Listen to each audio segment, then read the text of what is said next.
ungetamani ungeulizwa kabla hujazaliwa, labda ungezaliwa mkoa mwingine.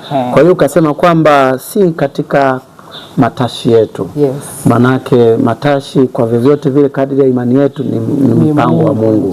Kwa hiyo huo mpango wa Mungu ndio unataka kusema kwamba labda ndio unaotusababisha sisi tuwe na ujasiri kwamba tusingetegemea watu wakwame. Si ndicho unachotaka? Kabisa. Okay. Kwa sababu unakusudi na Mwenyezi Mungu amekuchagua ili uweze kama nilivyosema awali kumjua, kwa sababu yeye aliyekuleta hapa ni lazima umjue, na kama unamjua ni lazima utamtumikia.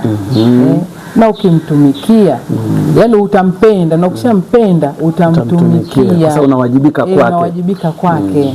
Alafu yeye ndiyo muumbaji, yeye ndiyo, wewe unatoka kwenye mikono yake. Yani bila yeye au bila ya Mungu hapa kusinge kuwepo na chochote. Kwa hiyo Mungu ndiyo muumbaji.